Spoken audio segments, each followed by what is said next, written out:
அவன் சிறிது நேரம் யோசித்து 5 என சொல்லிக் கொண்டிருக்கும் போதே 5 lakhs ஓகே டீல் என்று ஆண்டனி சொல்ல இது ஹரிஷுக்கு இன்னும் பெரிய ஆச்சரியத்தை கொடுத்தது. அவன் ஜஸ்ட் 5,000 என சொல்ல வந்தான். ஆனால் ஆண்டனி அதை இவ்வாறாக புரிந்து கொண்டான். இந்த மாத்திரைக்கு 5 lakhs என ஹரிஷ் தனக்குள்ளாகவே நினைத்தவன் ஆண்டனியிடம் நான் 5,000 தான் கேட்க வந்தேன் என்று சொல்ல தைரியம் வரவில்லை. என்ன ஹரிஷ் யோசிக்கிற? ஹரிஷ் அந்த அதிர்ச்சியில் இருந்து இன்னும் மீளவே இல்லை. பேசாம நம்ம குடும்பம் மீடியா இண்டஸ்ட்ரியை நடத்துறதை விட்டுட்டு இந்த மாதிரி பிசினஸ்ல இறங்கிடலாம் போலயே, செம்ம வருமானமா இருக்கும் போல என ஹரிஷ் தனக்குள்ளேயே யோசித்துக் கொண்டிருந்தான். ஆண்டனி மெல்ல ஹரிஷிடம் வந்து நீ கேட்டதை கொடுக்க நான் ஒத்துக்கிட்டேன், அப்புறம் என்ன யோசனை? இங்க பாரு ஹரிஷ், மணி எல்லாம் பிரச்சனையே இல்லை, ஆனா நீ கொடுத்த மெடிசன் மட்டும் வேலைக்கு ஆகலன்னு வையேன், அப்புறம் என்ன நடக்கும்னு எனக்கே தெரியாது என்று ஆண்டனி மிரட்டும் தோணியில் சொன்னான். இதை கேட்ட பிறகு ஹரிஷ் துளியும் பயப்படாமல் கவலைப்படாதீங்க, என்னோட கஸ்டமர்ஸை நான் என்னைக்கும் டிசப்பாயிண்ட் பண்ணதில்லை மிஸ்டர் ஆண்டனி, அப்போ மாத்திரையை என்கிட்ட ஹேண்ட் ஓவர் பண்ணலாமே என்று ஆண்டனி கேட்க ஹரிஷும் மாத்திரையை நீட்டினான். ஆண்டனி எடுக்க வந்த நேரத்தில் ஹரிஷ் தன் மாத்திரையை வைத்திருந்த கையை பின்னுக்கு இழுத்து கொண்டார். இது ஆண்டனிக்கு அதிர்ச்சியை தந்தது. என்னாச்சு? நான் பணம் தரமாட்டேன்னு நினைச்சு இப்படி பண்றீங்களா ஹரிஷ் என ஆண்டனி யோசனையாக கேட்க, அப்படிலாம் இல்லை, ஆனா நான் வெறும் 5 லட்சத்துக்கு மட்டும் இந்த மாத்திரையை உங்கள்கிட்ட கொடுக்கறதுன்னு நான் சொல்லவே இல்லையே என்று ஹரிஷ் பீடிக்கை போட இது ஆண்டனிக்கு மேலும் குழப்பத்தை தந்தது. பின்ன வேற என்ன வேணும்? இன்னும் அதிகமா பணம் வேணுமா? இதை கேட்டதும் ஹரிஷின் பார்வை அங்கு டேபிள் மீது இருந்த ஒரு ஜுவல்லரி பாக்ஸ் மீது விழுந்தது. அந்த பாக்ஸில் ஒரு ரிங் இருக்க அதை ஹரிஷ் உள்ளே வரும்போதே பார்த்திருந்தான். அது அவனை கவர்ந்திருந்தது. ஹரிஷின் பார்வை அது மீது விழவே உங்களுக்கு அந்த ரிங் வேணுமா என ஆண்டனி குறிப்பறிந்து கேட்டான். ஹரிஷ் தன் கண்களாலேயே ஆம் என சொல்ல உடனே ஆண்டனி அந்த ரிங்கை ஹரிஷிடம் கொடுத்தான். அதே நேரம் பணத்தையும் ஹரிஷின் அக்கௌண்ட்டிற்கு டிரான்ஸ்ஃபர் செய்தான். அப்போ நான் கிளம்புறேன் மிஸ்டர் ஆண்டனி, அகைன் சீக்கிரமா மீட் பண்ணலாம், எனக்கு நிறைய வேலை என்று ஹரிஷ் சொல்ல ஆண்டனியும் சரி என்றான். அந்த இடத்தை விட்டு வெளியே வந்த பிறகு மீண்டும் ஒரு முறை ஹரிஷ் அந்த இடத்தை திரும்பி பார்த்து என்ன இது, இன்னைக்கு என்னெல்லாமோ நடக்குது, ஒரு மாத்திரைக்கு இவ்வளோ கொடுக்க ரெடியா இருக்காங்க என்று தனக்குள்ளே நினைத்து கொண்டவன் அங்கிருந்து நேராக அவனது பிளாட்டிற்கு சென்றான். ஹரிஷ் வீட்டிற்குள் நுழையும் போது அங்கு சந்தனா சோஃபாவில் அமர்ந்து கொண்டிருந்தாள். ஹரிஷ் வருவதை பார்த்தவுடனே ஹரிஷ் வந்துட்டியா, ஏன் இவ்வளோ நேரம் என்றாள் சந்தனா. பாரா, இப்படி கேட்கிற அளவுக்கா நீ என்ன மிஸ் பண்ண பேபி என்று செல்லமாக ஹரிஷ் கேட்க இதற்கு பதிலேதும் சொல்லாத சந்தனா நீ சரியான நேரத்துக்கு தான் வந்திருக்க, சீக்கிரம் கிளம்பு, நாம் ஒரு இடத்துக்கு போகணும் என்று ஹரிஷை அவசரப்படுத்தினார். ஹரிஷும் எந்த கேள்வியும் கேட்காமல் சரி என கூற சற்று நேரத்தில் இருவரும் கிளம்பினர். காரில் அமர்ந்த ஹரிஷ் இப்போ நம்ம எங்க போறோம் பேபி என்றார். என்னோட அம்மாவோட ஸ்கூல் ரீயூனியன் ஹரிஷ், அவங்க ஃப்ரெண்ட்ஸ் எல்லாம் வந்திருக்காங்க, கூடவே அவங்களோட ஃபேமிலியையும் கூட்டிட்டு வராங்க, அதான் அம்மா என்னையும் கூப்பிட்டாங்க என்று தயங்கி சொன்னவள் இப்போ நாம அங்க போறோம், லொகேஷன் இதுதான் என்று கூறி தன் மொபைல் ஸ்கிரீனையும் காட்டினாள். அதை கேட்டு கோபமடைந்த ஹரிஷ் என்ன சந்தனா, நீ சொல்றதெல்லாம் ஓகே தான், ஆனா இங்க நான் எதுக்கு என கேட்க ஹரிஷ் ப்ளீஸ் எனக்காக என்று சந்தனா இழுக்க இல்ல சந்தனா, இது சரியா வரும்னு எனக்கு தோணல, நீ உன் அப்பாவை மீட் பண்ண வர சொன்ன, அது வேலிட், பட் இது சரி உன் அம்மாவை பத்தி உனக்கு தெரியாதா என்று ஹரிஷ் முகத்தில் கடுப்புடன் சொல்ல ஓகே ஹரிஷ், என் அம்மாவை பார்க்க உனக்கு விருப்பம் இல்லை அதானே, சரி என்னை மட்டும் டிராப் பண்ணிட்டு நீ திரும்ப வீட்டுக்கு போயிடு என்று கோபமாக சொல்லி திரும்பிக் கொண்டாள் சந்தனா. இந்த கோபம் ஹரிஷுக்கு சிறியதாக புன்னகையை கொடுத்தது. தானும் உடன் வர வேண்டும் என்பதைத்தான் சந்தனா இப்படி கோபத்தின் வாயிலாக வெளிப்படுத்துகிறாள் என்பதை ஹரிஷ் நன்கு அறிந்து வைத்திருந்தான். அதனால் அவன் எந்த பதிலும் சொல்லாமல் காரை சந்தனா அனுப்பிய லொகேஷனுக்கு ஓட்டிச் சென்றான். அவர்கள் சென்றது அடையாறில் இருந்த ஒரு கஃபே ஷாப். பார்க்கவே மிகவும் அழகாக அதே நேரம் சிம்பிளான ஒரு தோற்றத்தை கொண்டிருந்தது. இங்கேயா ரீயூனியன் நடக்குது என்று ஹரிஷ் கேட்டான். எஸ் என்று சந்தனா சொல்ல அப்படி நடக்கிறதுக்கான எந்த அறிகுறியும் இல்லையே, பேக் சைட்ல பார்ட்டி ஹால் இருக்கு ஹரிஷ், அங்க நடக்குது, நீ வா நம்ம போலாம் என்று சந்தனா சொல்ல ஹரிஷ் அவளுடன் நடந்து சென்றான். இருவரும் உள்ளே நுழைந்த நேரம் திலகா தன் தோழிகளுடன் பேசிக் கொண்டிருந்தாள். ஹரிஷ் நின்று அனைத்தையும் பார்க்க சந்தனா திலகாவிடம் சென்றாள். திலகா சந்தனாவை பார்த்ததும் புன்னகைத்தவள் எப்படிமா வந்த என்று கேட்க ஹரிஷ் தான் கூட்டிட்டு வந்தாரு என்று கூறியபடியே அவனை நோக்கி கை காண்பித்தாள் சந்தனா. அவனை பார்த்ததும் திலகா முகத்தில் அதுவரை இருந்த புன்னகை திடீரென்று விலகியது. அவளால் அவனை வெளியே போ என்றும் சொல்ல முடியவில்லை. நீ இப்போ செஞ்சிட்டு இருக்கிற வேலையை பத்தி உங்க அம்மா சொன்னா, இட்ஸ் ரியலி இம்ப்ரெசிவ் என்று ஹேமா சொல்ல இதையெல்லாம் கேட்டதும் சந்தனாவின் முகத்தில் மட்டுமல்லாமல் திலகாவின் முகத்திலும் சந்தோஷம் குடிகொண்டது. இதையடுத்து மற்றவர்கள் தங்களின் பிள்ளைகளை சந்தனாவுக்கு அறிமுகப்படுத்தினர். அந்த நேரத்தில் சந்தனா, இவர்தான் அந்த ஹரிஷா என்று ஹேமா ஹரிஷை கை காண்பித்தபடி கேட்டாள். சந்தனா உற்சாகமாக ஆமாம் என்றாள். உடனே ஹேமா ஹரிஷ் அருகில் சென்று யூ லுக் ஹேண்ட்சம் என்றாள். இதை கேட்ட ஹரிஷ் புன்னகைத்தபடியே தேங்க்ஸ் என்றவன் அதோடு you look gorgeous Mrs Hema என சொல்ல அதை கேட்டு சிரித்த ஹேமா, ஹரிஷ் எங்க ஒர்க் பண்றீங்க, என்ன பொசிஷன்ல இருக்கீங்க என கேட்க திலகா திடீரென இருமினாள். ஹரிஷோ, நான் ஒரு சின்ன கம்பெனிக்காக ஒர்க் பண்ணிட்டு இருக்கேன் என சொல்ல ஹேமா விடாமல் என்ன ஒர்க் என்றாள். என் பாஸ்க்கு அக்கௌண்ட்ஸ்ல ஹெல்ப் பண்ணிட்டு இருக்கேன் என ஹரிஷ் சமாளிக்க, என்ன சன் எதையுமே தெளிவா சொல்ல மாட்டேங்கிற, நீ பண்ற வேலைக்கு ஒரு டைட்டில் இருக்கும்ல, உன் சின்ன கம்பெனிக்கு ஒரு நேம் இருக்கணும்ல, அதென்ன என்று ஹேமா கேட்டாள். நான் ஒரு கிளர்க்கா ஒர்க் பண்ணிட்டு இருக்கேன் என ஹரிஷ் பதில் சொல்ல அங்கிருந்து அனைவரும் அதிர்ச்சியானார்கள். வாட், ஒரு கிளர்க்குக்கா திலகா தன்னோட பொண்ணை கட்டி கொடுத்திருக்கா என்று ஹேமா தனக்குள்ளே நினைத்தாள். ஹேமாவும் திலகாவும் நெடுநாள் தோழிகள். ஆனாலும் இந்த விஷயத்தை திலகா ஹேமாவிடம் சொல்லவில்லை. இதனால் அவள் அதிருப்தியுடன் காணப்பட்டாள். அங்கிருந்த அனைவரும் ஹரிஷை ஒரு மாதிரியாக பார்த்தனர். அவன் கிளர்க் வேலை செய்வதாக அங்கு தகவல் வேகமாக பரவியது. இதனால் திலகாவிற்கு அவர்கள் மத்தியில் மரியாதை குறைவு ஏற்பட்டதாக அவள் உணர்ந்தாள். கிளர்க்குன்றதுனால தான் இவ்வளவு நாள் என்கிட்ட எதுவுமே சொல்லலையா என்று ஹேமா ஹஸ்கி வாய்ஸில் திலகாவிடம் கேட்க திலகா பதிலேதும் சொல்லாமல் சங்கடத்தில் சிரிப்பவர்கள் போல தன் முகத்தை வைத்துக் கொண்டாள். சரி பரவாயில்ல ஹரிஷ், கிளர்க்கா இருந்தா என்ன, ஒன்றும் பிரச்சனை இல்லை. அதான் சந்திரா நல்லா சம்பாதிக்கிறாளே, அவ உன்னை எப்படியும் நல்லா பார்த்துப்பா. ஆல்ரெடி அவ தான் உன்னை பார்த்துக்கிட்டு இருக்கான்னு நினைக்கிறேன். அது அப்படியே தொடரட்டும் என்று நக்கலை ஒழித்து வைத்தபடியே பேசினாள் ஹேமா. இது திலகாவுக்கு மேலும் கடுப்பை கிளப்பியது. நியாயப்படி பார்த்தால் இப்போது திலகாவுக்கு ஹேமா மேல்தான் கோபம் எழ வேண்டும். ஆனால் அவளுக்கோ எப்பவும் போல ஹரிஷின் மீது மட்டுமே கோபம் வந்தது. திலகாவின் முகம் மாறியதை சந்தனா கவனித்தாள். அதோடு ஹரிஷ் இன்சல்ட் செய்யப்படுவதையும் அவள் உணர்ந்தாள். ச்சே, நாம் இங்க ஹரிஷை கூட்டிட்டே வந்திருக்கூடாது, அவன் அப்பவே கேட்டான், எல்லாம் ஏன் தப்பு தான் என்று சந்தனா தனக்குள்ளே வருந்தி கொண்டிருந்தாள். அப்போது ஹேமா நின்ற இடத்தில் இருந்தே ஒரு இளைஞனுக்கு கை காட்டினாள். அவன் மெல்ல ஹேமாவை நோக்கி நடந்து வர, ஹாய் ஃப்ரெண்ட்ஸ், இந்த ஒரு அருமையான நாள்ல நான் உங்களுக்கு ஒரு ஹாப்பி நியூஸை சொல்ல போறேன் என்று ஹேமா எல்லார் முன்னிலையிலும் சொன்னார். அவர்கள் அனைவரும் ஹேமா என்ன சொல்ல போகிறாள் என்று ஆவலுடன் காத்திருக்க, இந்த மாசம் 26ஆம் தேதி என் பொண்ணுக்கு மேரேஜ். அவ மேரேஜ் பண்ணிக்க போற மாப்பிள இதோ இவர்தான், மிஸ்டர் பரத் என்று ஒரு இளைஞனை அழைத்தாள். அனைவரும் அவனை பார்த்து ஆரவாரம் இட்டனர். பரத் அங்கிருந்தவர்களை பார்த்து வணக்கம் சொன்னாள். உடனே பரத்துடன் கைகோர்த்தபடியே ஹேமாவின் மகளும் நின்றாள். பரத் குறித்து அங்கிருந்த அனைவரும் விசாரித்தனர். அவன் ஒரு பெரிய கம்பெனியில் மேனேஜராக இருப்பது அனைவருக்கும் தெரிய வந்தது. இது ஹேமாவுக்கு பெருமையை கொடுக்க திலகாவுக்கோ மேலும் வருத்தத்தை கொடுத்தது. ஹேமா பரத்தை திலகாவிடம் பிரத்யேகமாக அறிமுகப்படுத்தி வைத்தாள். உங்களை பார்த்ததுல ரொம்பவே சந்தோஷம். எங்க வீட்டு பொண்ணை மேரேஜ் பண்ணிக்க போறீங்க, நல்லா பார்த்துக்கணும் என்று திலகா சொல்ல, டெஃபினெட்லி என்றான் பரத். அப்போது அங்கு சந்தனா வர ஹேமா சந்தனாவை பரத்திற்கு இன்ட்ரோ செய்தாள். பரத், ஆக்சுவலி உன்னால திலகாவுக்கு ஒரு ஹெல்ப் பண்ண முடியுமா என ஹேமா கேட்க, இது திலகாவுக்கும் சந்தனாவுக்கும் அதிர்ச்சியை கொடுத்தது.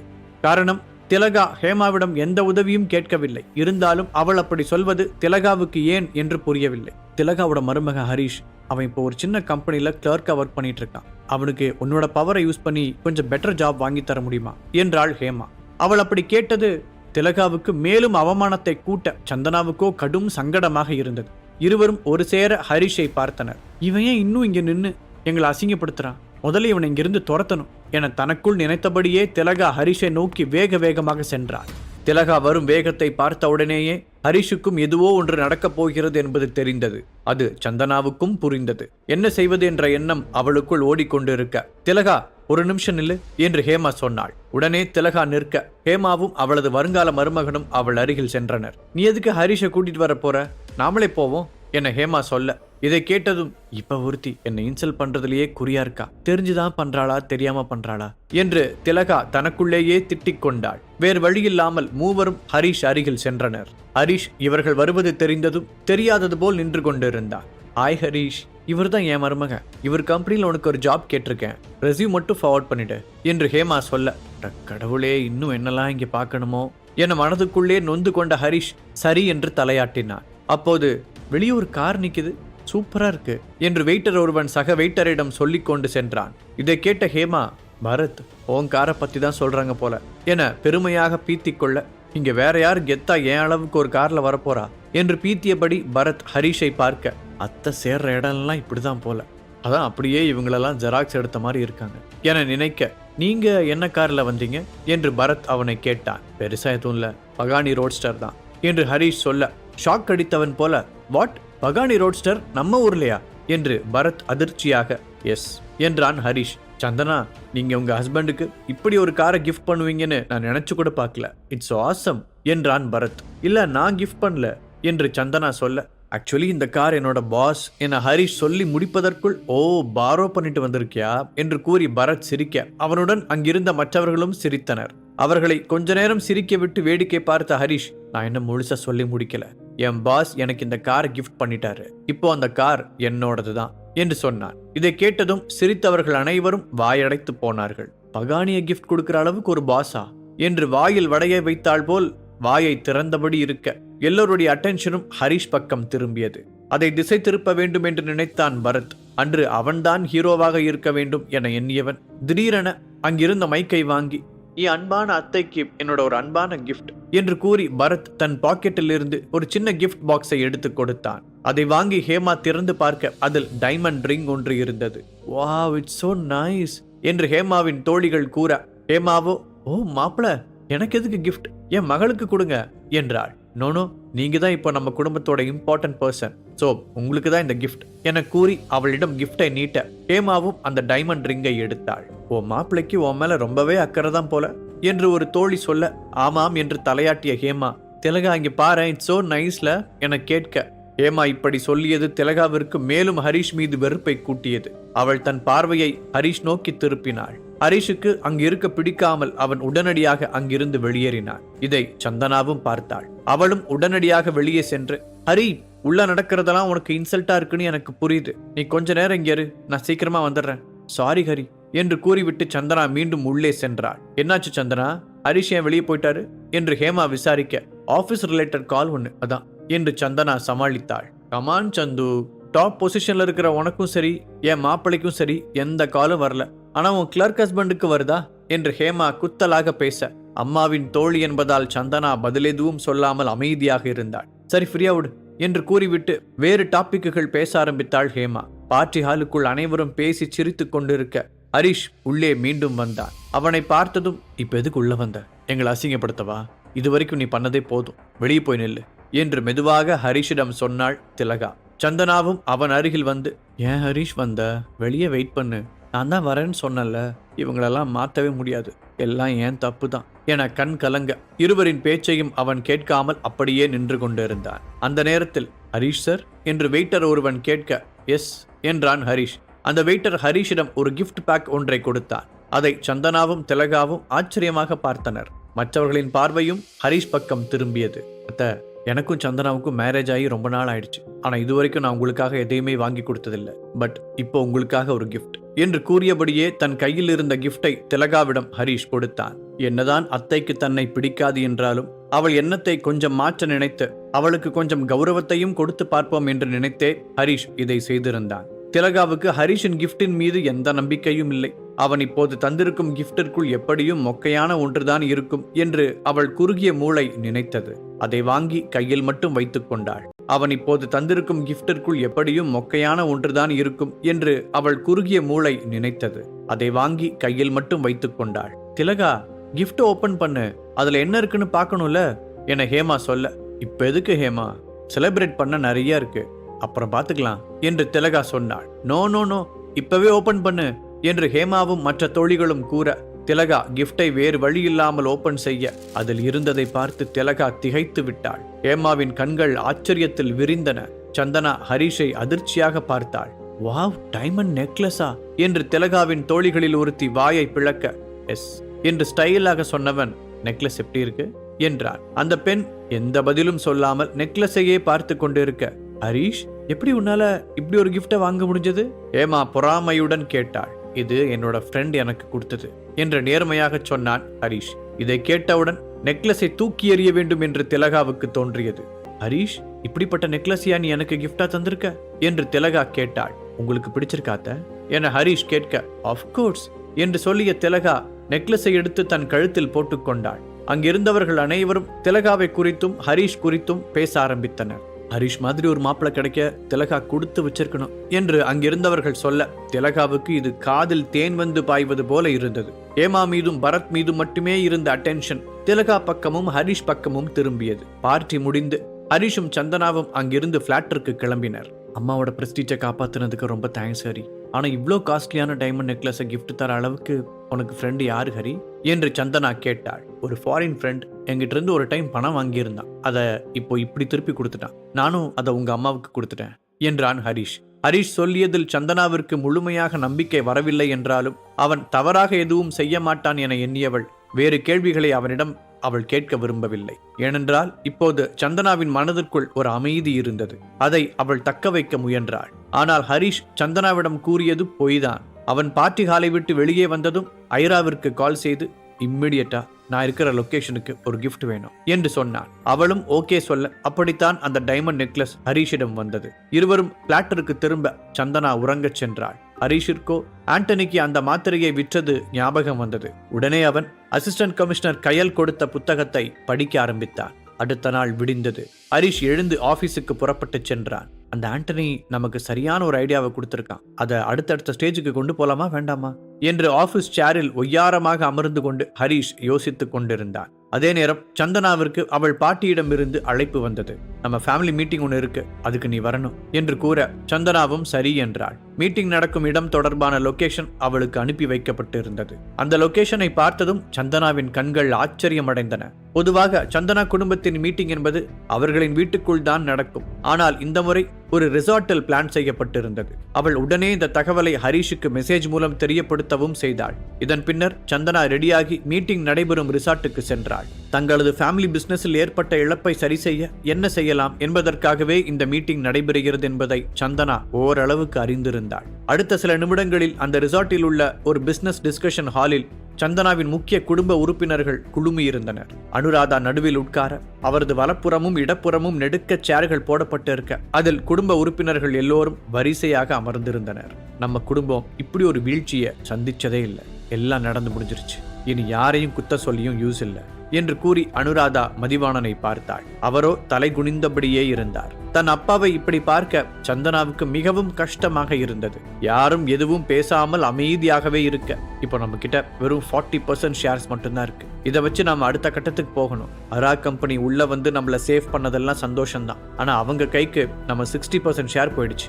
ஸோ மீதி நம்ம கையில இப்போ இருக்கிற 40% வச்சுதான் அடுத்த கட்டத்துக்கு போற வழியை பார்க்கணும். அதனால யாருக்கெல்லாம் என்னென்ன ஐடியா இருக்கோ அதை சொல்லுங்க என்று அனுராதா கூற அங்கிருந்தவர்கள் ஒருவரையொருவர் பார்த்தனர். சந்தனா அமைதியாக இருக்க அவளின் அப்பாவும் அமைதியாகவே இருந்தார். சில நிமிடம் அங்கு அமைதி மட்டுமே நீடித்தது. யாருக்கும் ஒரு ஐடியாவும் இல்லையா என்று அனுராதா கேட்க என்கிட்ட ஒரு ஐடியா இருக்கு என்று எழுந்து நின்றான் கார்த்திக். சந்தனா உட்பட அங்கிருந்த எல்லோருமே கார்த்திக்கை பார்த்தனர். என்ன ஐடியா? எதா இருந்தாலும் சொல்லு, தயங்காம சொல்லு கார்த்திக் என்று அனுராதா கூற கார்த்திக் சொல்ல தயாரானான். பாட்டி, நம்மளோட 60% ஷேர் இப்போ அந்த ஹாரா கம்பெனி கிட்ட தான் இருக்கு. அதை நம்மளால திரும்பவும் இப்போதைக்கு வாங்கவே முடியாது. மெஜாரிட்டி ஷேர் அவங்க கிட்ட இருக்கிறதுனால அந்த ராகவ் கைக்கு தான் ஷேர்ஸோட இன்ட்ரெஸ்ட் எல்லாம் போகும். அதனால நாம இப்போ அந்த 60% ஷேரை மறந்துடுவோம் என்றான்.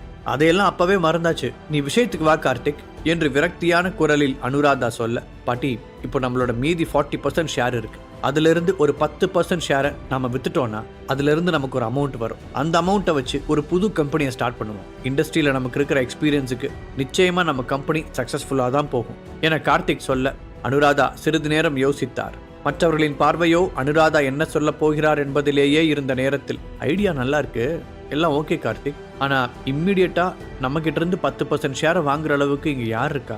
நமக்கு ஆதரவா இருந்தவங்களும் இப்போ நம்ம இருக்கிற நிலைமை தெரிஞ்சு உதவி பண்ண வரமாட்டேங்கிறாங்க. அப்படி இருக்கிறப்போ நீ சொல்ற மாதிரி 10% ஷேரை வாங்குற அளவுக்கு நம்பிக்கையான ஆள் யார் வருவா என்று அனுராதா கேட்டார். பாட்டி, நீங்க ஏன் அப்படி யோசிக்கிறீங்க? நாம் இப்போ ஹரா கம்பெனியோட ஜாயிண்ட் வெஞ்சர்ல இருக்கோன்னு வெளி உலகத்துக்கு நல்லா தெரியும்.